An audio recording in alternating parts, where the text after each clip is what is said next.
আমি ফিরোজ খান আবারও নিয়ে আসলাম নতুন একটা স্টোরি। আশা করি আজকের স্টোরিটা আপনাদের মন জড়িয়ে দেবে। যখনকার কথা বলছি তখন আজকের মতো হাতে হাতে মানুষের স্মার্টফোন, ঘরে ঘরে বিদ্যুতের ঝলকানি ছিল না। তখন রাত নামলেই গ্রাম জুড়ে নেমে আসতো এক অদ্ভুত নিস্তব্ধতা। সেই অন্ধকারে জোনাকি পোকার আলো মনে হতো অন্য কোনো অশরীরী সংকেত। মানুষ তখন অন্ধকারের ভাষাও বুঝতো, আবার সেই অন্ধকারের ভয়াল রূপে দেখেও কুঁকড়ে থাকতো। তখন গ্রামের মানুষের কাছে সাহস আর কুসংস্কার ছিল একই সুতোয় বাঁধা। ঘটনাটি 1996 সালের শেষের দিকের কথা। স্থান বরিশাল এবং পিরোজপুরের সীমান্তবর্তী এক প্রত্যন্ত গ্রাম, নাম হুদরকান্দা। গ্রামের নামটা যেমন অদ্ভুত, জায়গা জুড়েও ছিল থমথমে ভাব। 3 দিকে খাল আর একদিকে বিশাল বিল। বর্ষাকালে গ্রামটা যেন দ্বীপের মতো ভেসে থাকত। এই গ্রামের এক প্রতাপশালী গৃহস্থ ছিলেন মজিদ তালুকদার। যেমন তার গলার জোর, তেমনই তার গায়ের জোর। গ্রামের মানুষ তাকে জমের মতো ভয় পেত, আবার শ্রদ্ধাও করত। মজিদ তালুকদারের ছিল বিশাল এক গরুর খামার আর কয়েক বিঘা ধানি জমি। তার বাড়ির সীমানা শেষ হয়েছে যেখানে, ঠিক সেখান থেকে শুরু হয়েছে এক বিশাল বাঁশঝাড়, আর তার নিচেই একটা বঁচে যাওয়া পুরনো ডোবা। গ্রামের মানুষ ওই ডোবাটাকে ডাকতো কালী ডোবা নামে। কথিত আছে ওই ডোবার পানি কোনো দিন শুকায় না, এবং ওখানকার পানি এতটাই কালো যে দিনের বেলাও তাকালে নিজের প্রতিবিম্ব দেখা যায় না, বরং মনে হয় ভেতর থেকে কেউ তাকিয়ে আছে। মজিদ তালুকদার ছিলেন ভীষণ একরোখা মানুষ। তিনি এসব ভূত প্রেত জিন পরি এসব কিচ্ছা কাহিনী বিশ্বাস করতেন না। তার কথা হলো, যার গায়ের জোর আছে তার আবার কিসের ভয়। তার সংসারে ছিল স্ত্রী রহিমা বেগম, বড় ছেলে হাশেম, বয়স তার 21 ছিল, মেজ মেয়ে সুফিয়া, বয়স তার 16 ছিল, আর ছোট ছেলে কাশেম, বয়স তার 8। ঘটনার সূত্রপাত হয় কার্তিক মাসের এক দুপুরে। মজিদ তালুকদার ঠিক করলেন তার গরুর খামারটি বড় করবেন, কিন্তু জায়গা কই। বাড়ির উঠোন শেষে সে বাঁশঝাড় আর কালী ডোবা। মজিদ ঠিক করলেন ওই ডোবা ভরাট করে বাঁশঝাড় কেটে তিনি খামার বানাবেন। গ্রামের প্রবীণ মুরব্বী 90 বছর বয়সে হাতেম আলী যখন এই খবর শুনলেন, তিনি লাঠি ঠুকঠুক করতে করতে মজিদ তালুকদারের উঠোনে এসে হাজির হলেন। হাতেম আলী কাঁপা কাঁপা কণ্ঠে বললেন, ও মজিদ, খবর পাইলাম তুমি নাকি কালী ডোবা ভরাট করবা আর বাঁশঝাড় কাটবা। মজিদ তালুকদার হুক্কায় টান দিচ্ছিলেন, ধোঁয়া ছেড়ে বললেন, ও চাচা, গরু বাড়াইছি, জায়গা তো লাগে, বড়া ডোবারায় খেলাপ কি, বসা বাঁচিয়ে একেবারে ভরে গেছে। হাতেম আলী চোখ বড় বড় করে বললেন, খবরদার বাসান, ওই ভুল করো না, ওই ডোবা সাধারণ কোনো ডোবা নাই, বুঝলে? আমার দাদার আমলে ওইখানে ডাইনি বলে লাশ ফেলা হয়েছিল, যার জান সহজে বাইর হইতো না। ওই মাটি কিন্তু অভিশপ্ত, ওখানে যারা থাকে তাদের কিন্তু ঘুম ভাঙায় না। ওরা জাগলে তোমার বংশের বাতি দিয়ে আর কেউ থাকবো না। মজিদ তালুকদার হো হো করে হেসে ওঠেন আর বললেন, চাচা, দিন বদলাইছে, ও সব ডাইনি ফাইনি এখন আর নাই, আপনি বাড়ি যান। হাতেম আলী দীর্ঘশ্বাস ফেলে চলে যাওয়ার সময় বিড়বিড় করে বললেন, মাটির তলে যা বসে তার সব সময় সার হয় না মজিদ, কিছু বিষ হয় কিন্তু ফনা তোলে। মজিদ তালুকদার তার সিদ্ধান্তে অটল রইলেন। পরদিন সকাল থেকে তিনি 4 জন কামলা শ্রমিক লাগিয়ে দিলেন বাঁশঝাড় কাটাবার জন্য। কিন্তু বিপত্তিটা বাঁধল দুপুর গড়াতে। বাঁশঝাড় ঠিক মাঝখানে একটা বিশাল পুরনো শিমুল গাছ ছিল। যখনই একজন শ্রমিক সেই গাছের গোড়ায় কোদাল দিয়ে কোপ দিচ্ছিল, সাথে সাথে কোদালটা ছিটকে ফিরে এসে আবার তার পায়ে লাগলো। রক্তে ভেসে গেল জায়গাটা। কিন্তু অদ্ভুত ব্যাপার হলো, রক্তটা লাল ছিল না, কেমন যেন কালচে খয়েরি রঙের ছিল। শ্রমিকটা যন্ত্রণা রীতিমতো ছটফট করতে করতে বলল, ওরে বাবা রে, কে যেন আমার পা ধরা মস্কায় দিচ্ছে মাটির সাথে। মজিদ তালুকদার এসে ধমক দিলেন আর বলেন, দৌড় বেটা, কোদাল ঠিকঠাক মতো ধরতে পারস না, আর মাটির নিচ থেকে কে ধরবো, ন্যাংরা আওয়াজ দিবি না। তিনি নিজেই কোদাল হাতে নিলেন। শিমুল গাছের গোড়ায় কোপ দিতে এক অদ্ভুত শব্দ হলো, গপ গপ করে শব্দ হলো। মনে হলো কোনো ফাঁপা জিনিসের উপরে আঘাত লেগেছে। মজিদ আরেকটু মাটি সরাতে দেখলেন মাটির নিচে পুরনো আমলের মাটির কলসির ভাঙা টুকরো, তার সাথে পেঁচিয়ে আছে এক গুচ্ছ চুল, মানুষের চুল। এত বছর মাটির নিচে থেকেও চুলগুলো কুচকুচে কালো আর তেল তেলে রয়েছে। মজিদ একটু থমকে গেলেন, কিন্তু সবার সামনে ভয় পেতে চাইলেন না। তিনি চুলগুলো কোদাল দিয়ে তুলে কালি ডোবার পানিতে ফেলে দিলেন। আর ঠিক তখনই একদম নিস্তব্ধ পুকুরে, যখন বাতাসও ছিল না, কালি ডোবার মাঝখানের পানিটা একবার দুলে উঠল, যেন বিশাল বড় কোনো মাছ পানির নিচ থেকে লেজ ঝাপটা দিল। কিন্তু ওই ডোবার গত 20 বছর ধরে একটা ব্যাঙও দেখেনি কেউ। সেদিন কাজ ওখানে বন্ধ হলো, কিন্তু আসল খেলা তো শুরু হলো সেই রাতে। মজিদ তালুকদারের শোবার ঘরটা ছিল বাড়ির দক্ষিণ দিকে, একদম ওই বাঁশ ছাড় মুখী। রাতে খাওয়া দাওয়া শেষ করে সবাই যখন ঘুমে আচ্ছন্ন, মজিদ শুয়ে শুয়ে দিনের বেলায় হিসাব নিকাশ করছিলেন। হারিকেনের আলো কমিয়ে দিয়েছেন। রাত তখন আনুমানিক 2 কিংবা 2:30 হবে। হঠাৎ মজিদ তালুকদারের কানে একটা শব্দ এলো, খ্যাচ খ্যাচ একটা শব্দ হলো। শব্দটা বাঁশঝাড়ের দিক থেকে আসছে। তার মনে হচ্ছে ভেজা মাটিতে কোদাল দেখে একজন কোপ দিচ্ছে। কিন্তু এত রাতে কে কাজটা করবে? মজিদ জানালার ফাঁক দিয়ে তাকালেন। বাইরে ঘটঘটে অন্ধকার, কিছুই দেখা যাচ্ছে না। তিনি ভাবলেন মনের ভুল হতে পারে। তিনি শুয়ে পড়লেন। কিছুক্ষণ পর আবারও শব্দ হলো, এবার আরো স্পষ্ট। তবে এবার আর কোদালের পুরো শব্দ নয়। এবার মনে হলো কেউ ভেজা কাদা পায়ে উঠোন দিয়ে হেঁটে আসছে। প্রতিটা কদম ফেলার শব্দে মনে হচ্ছে কাদা ছিটকে ছিটকে পড়ছে। মজিদ তালুকদার এবার বিছানা ছেড়ে উঠলেন, টর্চ লাইট হাতে নিলেন। আর শরীরটা কেমন যেন ভারী ভারী লাগছে। তিনি সাহস করে দরজা খুলে বারান্দায় এলেন, টর্চের আলো ফেললেন ওখানে, কিন্তু কেউ নেই। কিন্তু বারান্দায় সিঁড়ির কাছে একটা কাদা পড়ে আছে, একদম তাজা কালো রঙের কাদা। আর সেই কাদা থেকে এক জঘন্য পচা গন্ধ বের হচ্ছে, যেন কোনো বড়া জীবজন্তু পচে গলে গেছে। মজিদ ভাবলেন হয়তোবা কুকুর বা শিয়ারের ডোবা থেকে উঠে এসেছে। তিনি দূর দূর করে শব্দ করলেন। ঠিক তখন গোয়াল ঘর থেকে তার গরুগুলো অস্থির হয়ে ডেকে উঠল। হাম্বা হাম্বা করে এমন আর্তনাদ শুরু করলো যেন তারা যমদূতকে সামনে দেখছে। মজিদ দ্রুত পায়ে গোয়াল ঘরের দিকে ছুটলেন। গোয়াল ঘরের দরজাটা খোলা। তিনি টর্চ মারলেন ভেতরে। যা দেখলেন তাতে তার বুকের রক্ত হিম হয়ে গেল। তার সবচেয়ে আদরের ষাঁড় লালু এক কোনায় দাঁড়িয়ে থর থর করে কাঁপছে। আর ষাঁড়টার গলার কাছে দড়িটা কেউ ছিঁড়ে ফেলেছে। কিন্তু যেটা মজিদকে সবচেয়ে বেশি ভয় পাইয়ে দিল তা হলো গোয়াল ঘরের বেঁচেতে গোবরের স্তূপের উপরে কেউ যেন বসে আছে। মানুষের মতো অভাব, কিন্তু মানুষ নয়। গায়ের রং পুরা কয়লার মতো কালো, সেটা হাড় হিম করা শুকনা। পাঁজরের হাড়গুলো গোনা যাচ্ছে, কিন্তু পেটটা অস্বাভাবিক রকমের ফোলা, যেন ভেতরে অনেক কিছু জমে গেছে। তার চুলগুলো লম্বা, ঝট পাকানো, আর মুখটা চামড়া ঝরে গেছে, আর সেখান থেকে লালা ঝরছে। মজিদ টর্চের আলোটা ধরে রাখতে পারছিলেন না। হাত থর থর করে কাঁপছিল। সে অবরটা ধীরে ধীরে মজিদের দিকে ঘাড় ঘুরালো। তার চোখ দুটোতে কোনো মনে নেই, শুধু সাদা। সে হাতের মুঠোয় গোবর আর খড় মাখানো কিছু একটা চিবোচ্ছিলেন। মজিদের দিকে তাকিয়ে সে বিকট একটা হাসি দিল। সে হাসিতে কোনো শব্দ ছিল না, কিন্তু মজিদের কানের পর্দা তীক্ষ্ণ শীষ বেজে উঠল। মজিদ চিৎকার করতে চাইলেন, কিন্তু গলা দিয়ে কোনো স্বর বের হলো না। তিনি জ্ঞান হারালেন। পরদিন সকালে যখন তার জ্ঞান ফিরল, তিনি নিজের বিছানায় নিজেকে আবিষ্কার করলেন। স্ত্রী রহিমা বেগম মাথায় পানি পড়তে দিচ্ছিলেন। জেলেরা শিউরে দাঁড়িয়ে আছে। হাসিম বলল, আব্বা, কি হয়েছিল রাতে? তুমি গোয়াল ঘরে অজ্ঞান হয়ে পড়ে আসিলা। মজিদ উঠে বললেন তার শরীর এখনো কাঁপছে। তিনি বললেন, গরু লালু ঠিক আছে? হাসে মাথা নিচু করে বলল, আব্বা, লালু তো মরে গেছে। ডাক্তার কইল ও মরে গেছে নাকি হার্ট ফেল কইরা। কিন্তু কিন্তু কি সত্যি করে বল। লালুর গলার কাছে মনে হইলো কিছু কামড় দিয়া মাংস তুলে নিছে, কিন্তু কোনো রক্ত নাই জানো। মাংসটা পয়সা নীল হয়ে গেছিল। মজিদ বুঝলেন হাতেম চাচার কথাই সত্য। তিনি কিছু একটাকে জাগিয়ে তুলেছেন।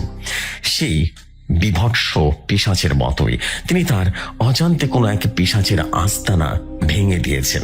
কিন্তু মজিদ তালুকদার এত সহজে হার বানার পাত্র নন। তার জেদ আরো বেড়ে গেল। তিনি ভাবলেন কোন এক বন্য জন্তু বা পাগল মানুষ এসব করছে। সেদিন দুপুরে তিনি গ্রাম থেকে আরো লোক ডাকলেন, বললেন, শোনো, আজকের মধ্যে বাস ঝাড় সাফ করবা, আর ওই ডোবায় মাটিটা ফেলবা, কেমন? লোকজন কাজ শুরু করে দিল, কিন্তু যতবারই তারা ডোবার কাছে যায় তাদের নাকে একটা উটকো পচা দুর্গন্ধ ভেসে আসে। বড় হয় শত শত লাশ পচে আছে ওই ডোবার ভেতরে। বিকেল বেলা ছোট ছেলে কাশিম উঠোনে খেলছিল। মজিদ বারান্দায় বসে তদারকি করছিলেন। হঠাৎ কাশিমের একটা বল গড়িয়ে চড়ে গেল সেই কাঁটা বাঁশ ঝাড়ের দিকে। কাশিম বলটা আনতে দৌড়ে গেল। মজিদ খেয়াল করেনি। একটু পরে কাশিমের কান্নার আওয়াজ ভেসে এলো। মজিদ দৌড়ে গেলেন, গিয়ে দেখলেন কাশিম কালী ডোবার পাড়ে দাঁড়িয়ে কাঁদছে, আর তার পা দুটো কাঁদার মধ্যে গেঁথে গেছে। কাশিম বলল, আব্বা, নিচে থেকে কে যেন আমার পা টেনে ধরছে। ঠান্ডা হাত আব্বা, বরফের মতো ঠান্ডা। মজিদ ছেলেকে কোলে তুলে নিলেন। দেখলেন কাশিমের পায়ের 5টা আঙ্গুলের স্পষ্ট দাগ বসে গেছে। দাগগুলো কালচে বেগুনি রঙের। কোনো মানুষের হাত এত বড় হতেই পারে না। সেদিন সন্ধ্যায় মজিদ তালুকদারের বাড়িতে একটা অদ্ভুত ঘটনা ঘটল। সন্ধ্যা বাতি দেওয়ার সময় রহিমা বেগম দেখলেন ঘরের কোনায় রাখা মাটির কলসিটা নিজে নিজে নড়ে উঠল। তিনি ভাবলেন ইঁদুর হবে হয়তোবা, কিন্তু ভালো করে তাকাতে দেখলেন কলসির নিচ থেকে কালো ধোঁয়ার মতো কিছু একটা বের হয়ে জানালার দিকে চলে গেল। সে রাতে মজিদ আর ঘুমানোর সাহস পেলেন না। তিনি বড় ছেলে হাসিমকে নিয়ে দা হাতে পাহারা দিতে বসলেন। রাত 12টা বাজল। গ্রাম নিস্তব্ধ। হঠাৎ সেই কালী ডোবার দিক থেকে একটা কান্নার আওয়াজ ভেসে এলো। কোনো মানুষের কান্না নয়, আবার কোনো জন্তুরও নয়। মনে হচ্ছে কোনো বাচ্চা বিড়ালকে কেউ গলা টিপে ধরেছে, আর সে বাঁচার জন্য গোঙাচ্ছে। সন্ধ্যা আস্তে আস্তে বাড়ির দিক থেকে এগিয়ে আসতে লাগলো। মজিদ ফিসফিস করে হাসিমকে বললেন। হাসিম টর্চটা বাঁধলো। আলো গিয়ে পড়লো উঠোনের মাঝখানে থাকা পেয়ারা গাছটার উপরে, আর তারা দেখলো পেয়ারা গাছের ডালে উল্টো হয়ে কিছু একটা ঝুলে আছে, বাঁদরের মতো করে, কিন্তু আকারে মানুষের মতো। তার শরীর থেকে কালো রঙের আঠালো কিছুটা চোয়ে চোয়ে নিচে পড়ছে। জিনিসটা হাসিমের টর্চের আলোর দিকে তাকিয়ে হিস হিস করে উঠল। আবার ঘর ভাঙলি কেন? কথাগুলো বাতাসের সাথে ভেসে এলো না, সরাসরি মস্তিষ্কে লাগলো মজিদের, যেন মাথার ভেতর থেকে কেউ একজন কথাটা বলছে। মজিদ দা উছিয়ে বলল, এ তুই কি যাস? ছাটি গাছ থেকে লাফিয়ে রীতিমতো নিচে নামলো, কিন্তু মাটিতে কোনো শব্দ হলো না। সেবার 4 পায়ে ভর করে মাকড়সার মতো দ্রুত গতিতে বারান্দার দিকে এগিয়ে আসতে লাগলো। তার গতি সাধারণ কোনো প্রাণীর মতো নয়। হাসিম ভয়ে টর্চ ফেলে দিয়ে চিৎকার করলো, আব্বা, আব্বা, ঘরে চলো। তারা দ্রুত ঘরে ঢুকে দরজাটা বন্ধ করে দিলেন। ঠিক তখনই দরজার ওপাশ থেকে ধূপ করে একটা ভারী কিছু আছড়ে পড়লো। তারপর শুরু হলো খামচানি। খসখস শব্দ হলো। দরজায় কাঠের নখের আঁচড় শব্দ যেন স্পষ্ট পাওয়া যাচ্ছিল, আর তার সাথে সে পচা গন্ধটা ভেন্টিলেটর দিয়ে ভেতরে ঢুকতে শুরু করলো। বাইরে থেকে একটা ভারী গমগমে গলার আওয়াজ এলো, মজিদ, ও মজিদ, দরজা খোল, তোর ছেলেকে দে, আমার ক্ষুধা লেগেছে। মজিদের স্ত্রী রহিমা বেগম ভয়ে সূরা পড়তে শুরু করলেন, কিন্তু তার গলা দিয়ে শব্দ বের হচ্ছিল না। ছোট ছেলে কাশিমের রীতিমতো জ্বর চলে এলো। জ্বরে কাঁপতে শুরু করলো। সারা রাত ধরে চললো সেই তাণ্ডব। কখনো চালের ঢিল পড়ার শব্দ, কখনো জানালায় কাঠের নখের আঁচড়, আবার কখনো মনে হলো ঘরের চালের উপর দিয়ে কেউ ভারী কিছু একটা দৌড়াদৌড়ি করছে। মজিদ বুঝতে পারলেন এটা সাধারণ কোনো জিন বা ভূত নয়, এটা মাটির নিচে এমন এক অপশক্তি যাকে তিনি জাগিয়ে দিয়েছেন, আর সে এখন তার পাওনা বুঝে নিতে চায়। ভোরবেলা আজান পড়ার সাথে সাথে সব থেমে গেল। মজিদ চাচা দরজা খুললেন। দেখলেন কাঠের দরজায় গভীর নখের দাগ, আর বারান্দায় কাদা দিয়ে লেপা অনেকগুলো হাতের ছাপ। ছাপগুলো বড় বড়, আর প্রতিটা হাতের ছাপে মাত্র 3টি করে আঙ্গুল। মজিদ সিদ্ধান্ত নিলেন তিনি শহরের কোনো বড় হুজুর বা তান্ত্রিকের খোঁজ করবেন। তিনি জানতেন না এই সিদ্ধান্তই তার জীবনের সবচেয়ে বড় ভুল সিদ্ধান্ত হবে। দুপুরে খাবার সময় বেজমে সুফিয়া ভাতের প্লেট নিয়ে বসলো। সে খিলখিল করে হেসে উঠল। এমন হাসি সুফিয়া কোনোদিন হাসে না। তার চোখ দুটো ঘোলাটে হয়ে গেল।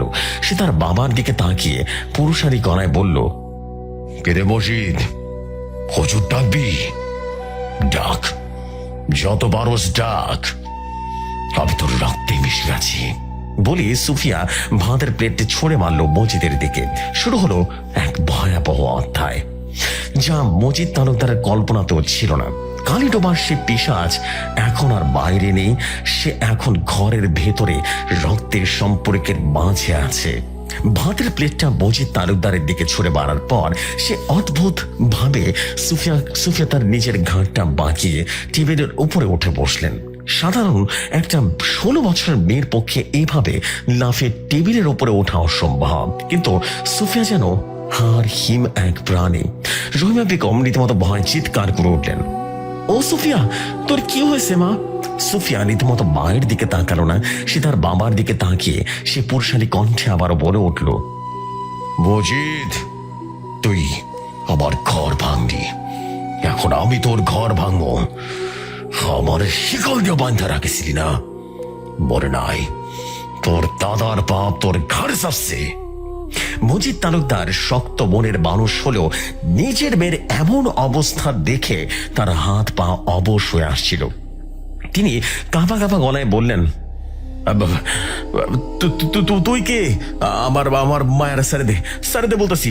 সুফিয়া এবার জিভ বের করলো। সে জিভ স্বাভাবিক মানুষের চেয়ে অনেক লম্বা এবং কালচে বেগুনি রঙের। সে হিস হিস কণ্ঠে বলল, আমি কে? আমি তোর মাটির তরের প্রতিবেশী। আমি আমি সারাকা। না, তোরা তো আমার জিনকাস। আমি জিনের অধম, আমি পচা মাংসে বাঁচি, আমি আধারের পোকা। সারাকা এই নামটা শুনে মজিদ রীতিমতো হতভম্ব হয়ে গেল। হঠাৎ সুফিয়া টেবিল থেকে লাফ দিয়ে মজিদের বড় ছেলে হাসিমের উপর ঝাঁপিয়ে পড়ল। হাসিম শক্তিশালী যুবক, কিন্তু সুফিয়ার গায়ে যেন 10টা পুরুষের শক্তি ভর করেছে। সে হাসিমের গলাটা চেপে ধরল। হাসিম গোঙাতে শুরু করলো। মজিদ তার স্ত্রী মিলে অনেক কষ্টে সুফিয়াকে ছাড়ালেন। ছাড়ানোর পর দেখা গেল হাসিমের গলায় সুফিয়ার হাতের ছাপ বসে গেছে, কিন্তু অদ্ভুত ব্যাপার হলো সেখানে 5টা আঙ্গুলের দাগ নয়, মাত্র 3টা আঙ্গুলের কাঁচের দাগ রয়েছে, ঠিক যেমনটা মজিদ বারান্দায় কাঁদার ছাপে দেখেছিল। সে রাতে আর কেউ ঘুমাতে পারল না। মজিদ তালুকদার সারা রাত বারান্দায় বসে রইলেন। তার কানে বাজছিল সুফিয়ার বলা কথাগুলো, তোর দাদার পাপ তোর ঘাড়ে চাপছে। ভোর হতে মজিদ ছুটলেন হাতে বা আলীর বাড়ির দিকে। হাতে মারি তখন ফজরের নামাজ পড়ে তসবিটা গুনছিলেন। মজিদকে বিধ্বস্ত অবস্থায় দেখে তিনি দীর্ঘশ্বাস ফেলে বললেন, মজিদ, আমি জানতাম তুই আইবি। কাল রাতে আমি স্বপ্ন দেখছি, কালিডোবার পানি রক্তে লাল হয়ে গেছে গা। মজিদ হাতে মালির পায়ে পড়ে হাও মাও করে কেঁদে উঠলেন, চাচা, আমার তো সর্বনাশ হয়ে গেছে। আমার বায়াটারে আসর করছে ওই সারা কাজিন। ও আমার দাদারে চিনে। ওই কয় আমার দাদার পাপ নাকি আমার ঘাড়ে চাপছে। ঘটনাটা কি চাচা, আমারে বাঁচান। হাতে মালি মজিদকে তুলে বসালেন, তারপর গম্ভীর কণ্ঠে বললেন, শোনো মজিদ, এই কথা গ্রামের কেউ জানে না। জানতে তোমার বংশ কিন্তু বান থাকবো না। দেখো না কইলে তোমার বংশ থাকবো না। তিনি বলতে শুরু করলেন এক লোমহর্ষক ইতিহাস। বলছেন, হাতে বালি চাচা, শোনো, তোমার দাদা ইদ্রিস তালুকদার অনেক শৌখিন আর জেদি মানুষ ছিলেন, বুঝলে? সে আমলে তার ধানের গোড়া ভরা ধান আর গোয়াল ভরা গরু ছিল, কিন্তু তার একটা দোষ ছিল, বুঝলে? লোভ। সে চাইছিল গ্রামের সব জমি তার হইব। ওই কালিডোবার পাশে আগে এক তান্ত্রিক করে ঘর ছিল। তান্ত্রিকের নাম ছিল কালো ফকির। সে নাকি শয়তানের সাধনা করত। তোমার দাদা তার জমি দখল করার জন্য একদিন রাইতে ওই ঘরে আগুন লাগায় দেয়। কালো ফকির সে আগুনে পইরা মরে নাই। সে ওই ডোবার পানিতে ঝাঁপ দিছিল, বুঝলে? তোমার দাদা তারে পানি থেকে উঠতে দেয় নাই। তার লেটেলা বল্লম দিয়া হুসাইয়া তারে ওইখানে মারছিল। মুজিদের গা শিউরে উঠলো। হাতে মালি থামলেন না, বলতে থাকলেন, বরার আগে কালো ফকির একটা অভিশাপ দিছিল। সে কইছিল, এই ইদ্রিস, তুই আমারে পানিতে মারলি, আমি পানিতে আর কাদার মধ্যেই থাকবো, তোর রক্ত আমি চুষা খামো, তোর ভিটা আমি ঘুঘু সরাবো। তোমার দাদা ভয় পেয়ে গেছিল, সে তখন কামরু কামাকা থেকে এক ওজা আসলো বুঝলে, সে ওজা 7টা লোহার শিকন আর তাবিজ ওই ডোবার সার কোনায় পুঁতে দিছিল, যাতে করে কালো ফকিরের আত্মা আর তার পোষা জিন সারাগা ওইখান থেকে বাইরতে না পারে। ওই বাঁশঝাড় আর শিমুল গাছ থেকে সীমানা পাহারার জন্য লাগানো ছিল বুঝলে। হাতেম আলী মজিদের চোখের দিকে তাকিয়ে বললেন, তুমি ওই শিমুল গাছের গোড়ায় কোপ দিছ, তুমি শিকন আলগা করে দিছো মজিদ, এখন ওই পিশাচ মুক্ত হয়ে গেছে, ও এখন উবাস ছিল, ও এখন ক্ষুধা মিটাইব। মজিদ ভয়জনক ঠক ঠক করে কাঁপছেন। চাচা, এখন উপায় কি? আমার মায়ের তো মায়েরা ফেলবো। হাতেম আলী বললেন, সাধারণ হুজুরে কাম হইব না, এই পিশাচ শ্রেণীর জিনিটা মানুষ কেউ পিশাচ, এদের আহার হইল মল মূত্র আর পচা মাংস, এরা অপবিত্র, এদের তারাই তো হলে এমন কাউরে লাগবো যে জীবন ভারতী বাজি রাখতে পারে। আপাতত গ্রামের বড় ইমাম সাহেবরে নিয়ে যাও, ঘরটা বন্ধ করে নাও কেমন? আর আমি খবর পাঠাই দিছি খুলনায়, আমার পরিচিত এক পীর সাহেব আছে, উনি ছাড়াই মুসিবত কেউ কাটাতে পারবো না। মজিদ দেরি না করে যখন ইমাম সাহেবকে বাড়িতে নিয়ে ফিরলেন তখন দুপুর গড়িয়ে গেছে। বাড়ির অবস্থা আরো ভয়াবহ হয়ে গেছে। সুফিয়া ঘরের ভেতর থেকে এখন আর একটা শব্দ করছে না, একদম যেন পিন পতন নীরবতা। ইমাম সাহেব সাহসী মানুষ, তিনি অজু করে টুপি ঠিক করে সুফিয়ার ঘরের দরজার সামনে দাঁড়ালেন। মজিদকে বললেন, শিকড় বলেন। মজিদ ভয় ভয় শিকড়টা খুলে দিলেন। দরজাটা ক্যাচ ক্যাচ শব্দ করে খুলে গেল। ঘরের দরজা অন্ধকার, দিনের বেলাতেও বড় হচ্ছে অমাবস্যার রাত। একটা ব্যবসা পচা গন্ধ নাকে এসে ধাক্কা দিল, যেন অনেক দিন ধরে কোনো ইঁদুর পড়ে মরে আছে। ইমাম সাহেব সূরা ফালাক আর সূরা নাস পড়তে পড়তে ভেতরে ঢুকলেন। মজিদ আর তার ছেলেরা তার পেছনে। তারা দেখলেন সুফিয়া খাটের উপরে বসে নেই, সে ঘরের সিলিং এ ধরে রীতিমতো ঝুলে আছে। টিকটিকির মতো হাত পা ছড়িয়ে সে কাঠের বিমের সাথে লেপ্টে আছে। তার মাথাটা 180 ডিগ্রি অ্যাঙ্গেলে ঘুরে নিচের দিকে তাকিয়ে আছে। ইমাম সাহেবকে দেখে সুফিয়া হিস হিস কণ্ঠে বলল, জানিস না আমি কে? তোর যদি ভুল হয়েছে, তুই কাল রাতে এসার নামাজ পড়স নাই। সাবাক। ইমাম সাহেব থমকে গেলেন। সত্যি তিনি গত রাতে অসুস্থতার কারণে এসার নামাজ পড়তে পারেননি। এই জিন অন্তরের সমস্ত খবর জানে। তিনি সাহস সঞ্চার করে উচ্চস্বরে আয়াতুল কুরসি পাঠ করা শুরু করলেন। তিনি পকেট থেকে পানি পড়া বের করে সুফিয়ার দিকে রীতিমতো ছিটিয়ে দিলেন। পানি পড়া সুফিয়ার গায়ে লাগতেই বিকট চিৎকার দিল, যেন ফুটন্ত তেল তার গায়ে পড়ছে। চলে গেল, চলে গেল বলে সে সিলিং থেকে ধপাস করে বেঁচেতে পড়লো, কিন্তু পড়ার ভঙ্গিটা স্বাভাবিক ছিল না। সে 4 হাত পা বহর করে কুকুরের মতো ইমাম সাহেবের দিকে তেড়ে এলো। ইমাম সাহেব তসবি দিয়ে বাড়ি মারতে লাগলেন, কিন্তু সুফিয়া এক ঝটকায় তার হাত ধরে ফেললো।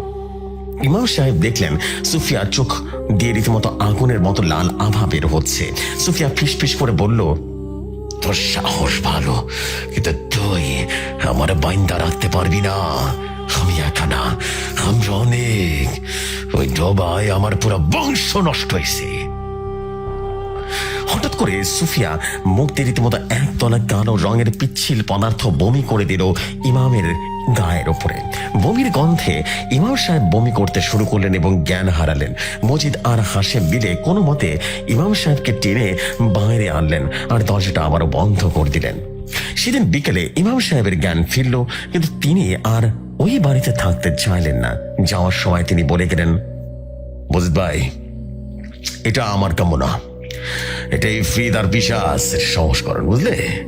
ওরে মারতে হইলে উৎস নষ্ট করতে হইব। ওই ডোবায় সব নষ্টের মূল। রাত নামলো এবং রাতটা আগের রাতের চেয়েও ভয়ঙ্কর হয়ে উঠল। সন্ধ্যা থেকে বাড়ির চারপাশ শিয়ারের পাল রীতিমতো ডাকতে শুরু করলো।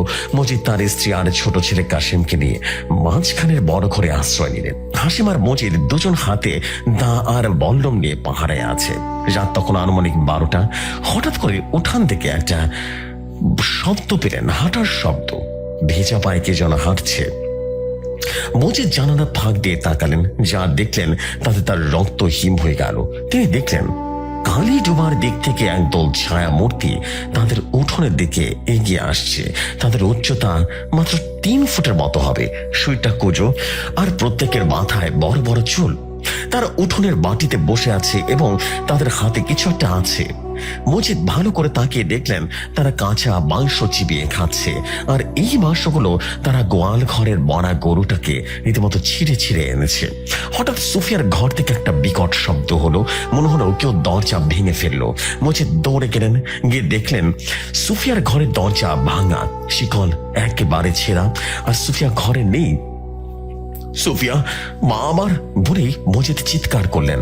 তখনই বাড়ির পেছনে কালীটোবার দিক থেকে সুফিয়ার গলা শোনা গেল। সে খিলখিল করে হাসছে। আব্বা, আসো, আমাদের রাজ্যে আসো, এখানে অনেক আরাম, অনেক আরাম। মজিদ আর হাসেম টর্চ লাইট নিয়ে দৌড়ে গেলেন কালীডোবার দিকে। চারপাশ ঘন অন্ধকারে ঢাকা। বাঁশঝাড়ের পাতাগুলো বাতাসের শব্দে মনে হচ্ছে একটা প্রেতাত্মা ফিসফিস করছে। তারা ডোবার পারে এসে পৌঁছালেন, টর্চের আলো ফেললেন ডোবার ঠিক মাঝখানে। দৃশ্যটা দেখে মজিদ তালুকদার পাথর হয়ে গেলেন। সুফিয়া ডোবার মাঝখানে কোমর পর্যন্ত কাদা পানিতে দাঁড়িয়ে আছে। তার চারপাশে সে কালো পানি রীতিমতো বুতবুত করছে, আর সুফিয়ার ঠিক পেছনে পানির নিচ থেকে উঠে এসেছে এক বিশাল কালো আপক। আপকটা মানুষের চেয়ে দ্বিগুণ লম্বা, আর তার সারা শরীরে শ্যাওলা আর কাদা মাখানো। তার চোখ দুটো জ্বলছে আগুনের ভাটার মতো। সে ছায়াটা তার লম্বা কঙ্কালসার হাত বাড়িয়ে সুফিয়ার মাথায় হাত বলিয়ে দিচ্ছে, যেন কোনো বাবা তার সন্তানকে আদর করছে। সুফিয়া টর্চের আলোর দিকে তাকিয়ে বলল, আব্বা, উনি যাচ্ছে, কালো ফকির যাচ্ছে, উনি তোমারে ডাকে, তুমি না আসো তবে কিন্তু উনি আমারে নিয়ে যাইব একদম পাতালে। ঠিক তখনই সে বিশাল ছায়াটা হাত বাড়িয়ে দিল মজিদের দিকে। তার হাতের আঙ্গুলগুলো সাপের মতো লিক লিক করতে করতে মজিদের দিকে এগিয়ে আসতে লাগলো। মজিদ বুঝতে পারলেন আজ রাতে এক মহাপ্রলয় ঘটতে চলেছে। হয় তিনি তার মেয়েকে নিয়ে বাঁচবেন, নয়তো পুরো বংশ নির্বংশ হয়ে যাবে। মজিদ হাসিমকে চিৎকার করে বললেন, হাসিম, দৌড়তে, হাতেম সাসার থেকে তাবিজটা নিয়ে আয়, আর পীর সাহেবের খবর দে, আমি সুফায়ারে ছাড়বো না, সারে যাবো না ওরে। হাসিম দৌড়ে দিল রীতিমতো অন্ধকারের বুক ছিঁড়ে, আর মজিদের তা উঁচিয়ে একাই নেমে পড়লেন সে অভিশপ্ত কালীডোবার কাদায়, যেখানে অপেক্ষা করছে 90 বছরের পুরনো এক বিভৎস পিশাচ। মজিদ তালুকদার যখন কালীডোবার কাদা জলে নামলেন, তখন তার মনে হলো তিনি কোনো সাধারণ ডোবায় নামেননি, তিনি নেমেছেন কোনো এক জ্যান্ত কবরে। পানিটা বরফের মতো ঠান্ডা, আর কাদাগুলো যেন অজস্র ছোট ছোট হাত হয়ে তার পা আঁকড়ে ধরছে, তাকে নিচে টেনে নিয়ে যেতে চাইছে। ডোবার ঠিক মাঝখানে সুফিয়া দাঁড়িয়ে আছে। তার পেছনে সে বিশাল কালো ছায়াটি এখন আরো স্পষ্ট। তার উচ্চতা অন্তত 10 ফুট, শরীরটা কুঁজো, গায়ের চামড়া ঝলসানো, আর সেখান থেকে অনবরত কালো ধোঁয়া বের হচ্ছে। মজিদ বুঝতে পারলেন এটাই সে কালো ফকির, যে মরে গিয়েও মরেনি, পিশাচ হয়ে ফিরে এসেছে। মজিদ চিৎকার করে ডাকলেন, সুফিয়া, আমার দিকে আয় মা। সুফিয়া কোনো উত্তর দিলেন না, সে শুধু মজিদের দিকে তাকিয়ে হাড় হিম করা হাসিটা দিল। হঠাৎ সুফিয়ার মুখ দিয়ে একতলার রক্ত ছিটকে বের হলো। সে পিশাচের গলায় বলে উঠল, মজিদ, তুই দেরি করে ফেলছিস, আমি এখন ওর শিরায় শিরায়, রক্ত, আমার রক্ত এক। মজিদ মিয়া রীতিমতো মরিয়া হয়ে সুফিয়ার হাতটা ধরতে চাইলেন, কিন্তু ঠিক তখনই সে বিশাল ছায়াটি তার লম্বা হাত বাড়িয়ে মজিদের গলা চেপে ধরল। মজিদ শূন্যে ঝুলে পড়লেন, তার নিঃশ্বাস বন্ধ হয়ে আসছিল। তার চোখের সামনে ভেসে উঠল তার দাদার মুখটা, যে একদিন এই কালো ফকিরকে বল্লম দিয়ে খুঁচিয়ে মেরেছিল। পিশাচটা মজিদের কানের কাছে মুখ এনে ফিস ফিস করে বললেন, তোর চাঁদা আমাকে কাদার নিচে পড়ছিল, আজ আমি তোরে আর তোর মাইয়ারে কাদায় পুতমো ফিরতারের লাইকা। মজিদের চোখের আলো নিভে আসছিল। ঠিক সেই মুহূর্তে আল্লাহু আকবার, আল্লাহু আকবার গগন বিদারী আজানের ধ্বনি ভেসে উঠল। মজিদ দেখলেন ডোবার পারে একদল লোক হারিকেনার মশাল নিয়ে দাঁড়িয়ে আছে। তাদের সামনে সাদা আলখাল্লা পরা এক দীর্ঘদেহী বৃদ্ধ, আর তার হাতে একটা তসবি, আর চোখের দৃষ্টি যেন আগুনের ফুলকের মতো। ইনি খুলনার সেই পীর সাহেব শাহ সুফি তোফাজ্জল হোসেন। যার কথা হাতেম আলী বলেছিলেন, তার পাশে হাশেম, হাতেমের ভানি হাতেম আলী আর গ্রামের আরো কয়েকজন সাহসী যুবক। পীর সাহেবকে দেখে পিশাচটা মজিদকে দপ করে পানিতে ফেলে দিল এবং বিকট গর্জন দিল। সেই গর্জনে পুরো বাঁশ ঝাড় কেঁপে উঠল, গাছের পাতাগুলো ঝরে পড়তে লাগলো। পীর সাহেব উচ্চ স্বরে বললেন, করে নরাধম, তুই আল্লাহ বাগের সৃষ্টি কষ্ট দিচ্ছিস, তোর সময় শেষ, তুই তোর সীমা পার করে ফেলেছিস। পিশাচটা সুফিয়াকে নিজের বুকের সাথে জড়িয়ে ধরে বলল, এই সীমানা আমার, এই রক্ত আমার, তোরা কি? পীর সাহেব রীতিমতো হাশেমকে ইশারা করলেন। হাশেম হাত ছিল একটা মাটির সরা, হাতে দাঁতে জ্বলন্ত কয়লা আর কিছু বিশেষ লতাপাতা পড়া হচ্ছে। ধোঁয়া গন্ধে পিশাচটা অস্বস্তিতে ছটফট করতে লাগলো। পীর সাহেব মজিদকে উদ্দেশ্য করে চিৎকার করলেন আর বললেন, মজিদ, পানি থেকে ওঠেন, ওরে ডাঙায় আনতইব, পানিতে ওর শক্তি বেশি। মজিদ প্রাণপণের সাথে সাথে পারে ওঠার চেষ্টা করলেন, কিন্তু সুফিয়া। পীর সাহেব এবার তার ঝোলা থেকে 4টা বড় বড় লোহার প্রেক বের করলেন। এগুলো সাধারণ প্রেক নয়, গায়ে রীতিমতো আরবি হরফ খোদাই করা আছে। তিনি হাশেম আর বাকি 3 জনকে বললেন, এই 4টা প্রেক ডোবার 4 কোণায় পুঁতে দে, জলদি বিসমিল্লাহ বলে বাড়ি দিবি। হাশেম দৌড়ে গেল এবং পিশাচটা বুঝতে পারলো তার পালানোর পথ বন্ধ করা হচ্ছে। সে সুফিয়াকে পানির নিচে ডুবিয়ে দিতে চাইল।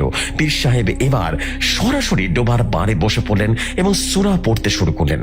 তার তেলোয়াতে আওয়াজ যত বাড়ছে, পিশাচটা চিৎকার যেন তত বাড়ছে। মনে হচ্ছে তার শরীরে কেউ ফুটন্ত তেল ঢেলে দিচ্ছে। 4 কোণায় 4টা পেরেক পোতা হলো। সাথে সাথে ডোবার পানিটা টক বক করে ফুটতে শুরু করলো। কালো পানি থেকে ধোঁয়া বের হতে শুরু করলো এবং পিশাচটা এবার আটকা পড়ে গেল। সে পানির উপরে আঁচড়া আঁচড়ি করে পাহাড়িতে পাছাড়ে খেতে লাগলো। সুফিয়া জ্ঞান হারিয়ে পানিতে ভাসছে। পীর সাহেব এবার মজিদকে বললেন, মজিদ, সাহস হারায়ন না, এবার আপনার পরীক্ষা।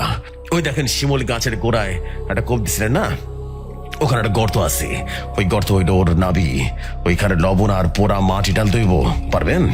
মজিদ তখন কাঁধায় মাখামাখি, শরীর চলছে না, কিন্তু মেয়ের মুখের দিকে তাকিয়ে তিনি বলে উঠলেন, পারো হুজুর, জান দেয়া দিন, কোনো সমস্যা নাই। মজিদ 1 বস্তা লবণ আর পোড়া মাটি নিয়ে শিমুল গাছের দিকে দৌড় দিলেন। পিশাচটা সেটা দেখে ফেলল। সে তার লম্বা হাত বাড়িয়ে দিল মজিদকে ধরবার জন্য।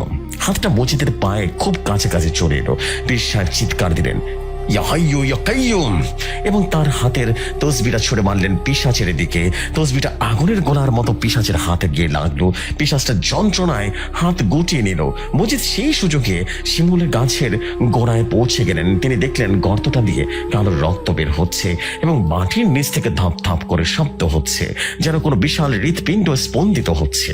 মজিদ আল্লাহ ভরসা বলে বস্তার সবটুকু লবণ আর মাটি সেই গর্তে ঢেলে দিলেন এবং তার হাতে থাকা দা দিয়ে গর্তের মুখে একটা কোপ দিলেন। সাথে সাথে এক প্রলয়ঙ্কারী কাণ্ড ঘটল। ডোবার মাঝখান থেকে এক বিকট বিস্ফোরণের শব্দ হলো। পানিগুলো যেন আকাশের দিকে অস্পষ্টভাবে মিনিমাম 20 ফুট উঁচুতে ছিটকে পড়লো। আর সে বাণীর সাথে পিশাচটা আর্তনাদ করতে করতে আগুনের কুণ্ডলীর মতো জ্বলে উঠল। সে তার কথাগুলো ছিল এমন, আমি গেলাম, সেটা দাগ রেখে গেলাম মজিদ, তোর বংশে কেউ যেন ওই পোষা ডোবায় না আসে। ধীরে ধীরে কালো ধোঁয়া বেরিয়ে গেল। ডোবার পানি শান্ত হয়ে গেল। মজিদ দৌড়ে পানিতে নামলেন। সুফিয়া ভাসছিল। তিনি মেয়েকে পাড়ে তুলে আনলেন। সুফিয়ার শরীর বরফের মতো ঠান্ডা, শ্বাস নেই বললেই চলে। রহিমা বেগম দৌড়ে এসে বের বুকে আছড়ে পড়লেন আর বললেন, আমার মেয়ে কি নাই হুজুর? পীর সাহেব ধীর পায়ে এগিয়ে এলেন। সুফিয়ার মাথায় হাত রাখলেন, বিড়বিড় করে বললেন, এরপর একটা ফু দিলেন। কয়েক সেকেন্ডের স্তব্ধতা। তারপর সুফিয়া একটা লম্বা শ্বাস নিয়ে কেসে উঠল। তার মুখ থেকে কালো রঙের পানি বের হলো। সে চোখ মেরে তাকালো। সে চোখের কোনো পিশাচের দৃষ্টি নেই, আছে শুধু ভয় আর ক্লান্তি। আব্বা, আমি কই? সুফিয়া যেন দুর্বল গলায় কথাটা বলল। মজিদ মেয়েকে জড়িয়ে ধরে হাও মাও করে কেঁদে উঠলেন, তুই আমার বুকে মা, তুই আমার বুকে। ভোর হলো। গ্রামের মানুষ তখনও ভয় থমথমে। পীর সাহেব যাওয়ার আগে মজিদকে ডেকে বললেন, শোনেন মজিদ ভাই, আপদ বিদায় হয়েছে, কিন্তু জায়গা কিন্তু না পাক। ওই ডোবার বাঁশ আর কোনো দিন ব্যবহার করতে পারবেন না। ওখানে লাল নিশান টানায় দিবেন, আর প্রতি বছর এই দিনে গরিব মিছিল খাওয়াবেন। মনে রাখবেন, মাটির তলে যা থাকে তা কিন্তু মাটির তলে থাকা ভালো, প্রকৃতির জিনিসে হাত দিতে নাই। মজিদ মাথা নিচু করে মেনে নিলেন। তিনি পরদিন ইটের দেয়াল তৈরি করে পুরো বাঁশঝাড় আর কালী ডোবার সীমানায় ঘিরে দিলেন। সেখানে সাইনবোর্ড টাঙিয়ে দেওয়া হলো প্রবেশ নিষিদ্ধ। এই ঘটনার পর কেটে গেছে অনেকগুলো বছর। মজিদ তালুকদার মারা গেছেন বার্ধক্যজনিত কারণে। সুফিয়ার বিয়ে হয়েছে পাশের গ্রামে। সে এখন সুখে শান্তিতেই সংসার করছে, যদিও তার গলায় সে 3 আঙ্গুলের কালো দাগটা কোনো দিনই মোছেনি। হাসিম এখন বাড়ির কর্তা, কিন্তু গ্রামের মানুষ বলে আজও নাকি অমাবস্যার রাতে দেয়াল ঘেরা সেই কালির ডোবার পাশ দিয়ে পচা মাংসের গন্ধ পাওয়া যায়, আর কেমন যেন কোদাল চালানোর শব্দ পাওয়া যায়। কেউ কেউ বলে গভীর রাতে দেয়ালের উপাস থেকে একটা ভারী গলায় ডাক আসে, মজিদ, আমার ঘরটা বানাই দিবি না। হাসিমর তার সন্তানদের কঠোর নির্দেশ দিয়ে রেখেছে, দুনিয়ার যে কোনো জায়গায় যা, দেয়ালের ওপাশে কোনোভাবেই যাবি না, ওখানে অন্ধকার হাত ছানি দিয়ে ডাকছে। ভালো লাগলে অবশ্যই কমেন্ট করে জানাবেন। বিশ্বাস করুন, সত্যি ঘটনা, কোন রকম মিথ্যা বানোয়াট কিছু নয়। ভালো লাগলে শেয়ার করে দিবেন গ্রাম বাংলার ভৌতিক ঘটনা। আসসালামু আলাইকুম, আমি ফিরোজ খান বলছিলাম। Oh my God. Oh my God. What a story. What a story, man. সত্যি কথা, মানে চোখের সামনে যেন পুরো ঘটনাটা দেখতে পাচ্ছিলাম। What a story. What a story, man. Wow. আমি সিরিয়াসলি ফিদা হয়ে গেছি ফিরোজ ভাইয়ের উপরে। ফিরোজ ভাই is the legend man. Seriously man, এমন এমন সব স্টোরি নিয়ে আসে, আর তার স্বপন কবিরাজের তো কথাই নেই। Oh man, what a story, what a beautiful story man. Awesome awesome, সত্যি বললাম, অসাম একটা স্টোরি ছিল এবং মনের মতো সুন্দর একটা স্টোরি ছিল। আপনাকে অনেক ধন্যবাদ আমাদের ফিরোজ ভাই। এবং সত্যি কথা, চোখের সামনে দেখতে পাচ্ছিলাম। আশা করি আপনারা যারা যারা শুনেছেন ঘটনাটা, তারা সারা কাজিনের ঘটনা আশা করছি আপনাদের ভালো লেগেছে। সো ফিরোজ ভাই, আপনাকে অনেক ধন্যবাদ সারা কাজিনের ঘটনা পাঠানোর জন্য। আমরা পরবর্তী ঘটনার অপেক্ষায় থাকলাম আপনার। চলে যাই আমাদের নেক্সট স্টোরিতে। আজ আর কথা বাড়াবো না, সরাসরি ঘটনায় চলে যাব। আমার নাম রাসেল হোসেন রাজ, আর আমার বাসা সাতক্ষীরা জেলা, কনারোয়া থানা, গ্রামের নাম বোয়ালিয়া। তাহলে এবার ঘটনার ভেতরে যাওয়া যাক। আমি কিছুদিন পরে পরে খুলনায় কাজে যাই। তো কিছুদিন আগেও খুলনাতে গিয়েছিলাম, আর সেখানে আমার খুব কাছের কয়েকজন বন্ধুর সাথে দেখা হলে তারা বলে, দোস্ত, অনেকদিন পরে তোমাকে পেয়েছি, আজ আমাদের গ্রামে যেতে হবে। তাদের কথা শুনে বলি, আহা, পরে যাবনি, আমার একটা কাজ এসেছে। তখন বন্ধুরা বলল, ও কথা এর আগেও অনেকবার শুনেছি, আজ আর তোমাকে ছাড়ছি না, এখনই চলো। আসলে সত্যি বলতে আমি এর আগে তাদের একই কথা বলেছি, তাই তারা এবার অনেক জোরাজুরি করে আমাকে তাদের বাড়িতে আমাকে বেড়াতে নিয়ে যায়। তো আমি তাদের সাথে তাদের বাড়িতে গিয়ে হাত মুখ ধুয়ে খাওয়া দাওয়া করে নিলাম। সেদিন আর বেশি ঘোরাঘুরি করতে পারিনি, কারণ ততক্ষণে দিনের সূর্য ডুবে রাতের আকাশে চাঁদ দাঁড়িয়ে গেছে। তা আমি অনেক ক্লান্ত থাকার কারণে বন্ধুরাও আমাকে রাত জেগে আড্ডা দিতে জোর করে না, তাই সেদিনকার মতো ঘুমিয়ে যাই। পরদিন সকালে এক বন্ধুদের বাড়িতে খাওয়া দাওয়া করি। তারপরে আমরা কয়েকজন বন্ধুরা মিলে ঘুরতে যাই। দুপুরে অন্য আরেক বন্ধুদের বাড়িতে আমার দাওয়াত ছিল, তাই সবাই বাড়ি ফিরে গোসল করার সিদ্ধান্ত নেই। নদীর পাড়ে বাড়ি হওয়ার কারণে আমি বলি, চল আজ সবাই মিলে নদীতে যাই গোসল করতে। আমার কথা শুনে তারা ভূত দেখার মতো আমার মুখের দিকে তাকিয়ে থাকে। এমন করে তাকিয়ে থাকতে দেখে আমি বলি, কি হলো রে, তোরা আমার মাঝে কি ভূত দেখতে পেলি নাকি বলতো? আমি তো শুধু নদীতে গোসল করবো বলেছি, এটা অবাক হওয়ার কি হলো বলতো? আমার কথা শুনে আমার বন্ধুরা বলল, দোস্ত, নদীতে গিয়ে গোসল করতে হবে, তার থেকে ভালো আমরা বাড়িতে গোসল করি। বন্ধুর এমন কথা শুনে আমি প্রশ্ন করি, তোদেরকে দেখে অনেক ভূতুরে মনে হচ্ছে, সমস্যা কি এত আতঙ্কিত কেন? তখন আমার বন্ধুদের ভেতর থেকে একজন, যার নাম খোকন, সে আমতা আমতা করে বলল, মানে দোস্ত, ওই নদীতে একটা জায়গায় কেউ গেলে নাকি ফিরে আসে না, এর আগে অনেকেই সেখানে গিয়ে কিন্তু হাতে করে কয়েকজন বেঁচে ফিরেছে। এই বলে খোকন চুপ করে যায়। এদিকে আমি খোকনের কথা শুনে রীতিমতো হতভম্ব হয়ে তাকিয়ে থাকি। তারপর বলি, আরে কি কি জানিস বলতো? তখন খোকন বলল, যারা ওখান থেকে বেঁচে ফিরেছিল না, তাদের মুখ থেকে শুনেছি নদীর ওই স্থানটাতে নাকি মানে কেউ নাকি প্রচন্ড জোরে হ্যাঁচকা টান দিয়ে পানির নিচে নিয়ে যায়, জানিস? এই বলে খোকন আবারও চুপ করে যায়। তখন আমি কৌতূহলী হয়ে বললাম, দোস্ত এর পর কি হলো বল না? তখন খোকন সহ সবাই একসাথে বলে, বাস এতটুকুই আমরা জানি। এটা শুনে আমি বলি, আচ্ছা বুঝলাম, সমস্যা নেই, আমরা নদীতে গোসল করবো, কিন্তু ওই নিষিদ্ধ জায়গায় তো যাবো না।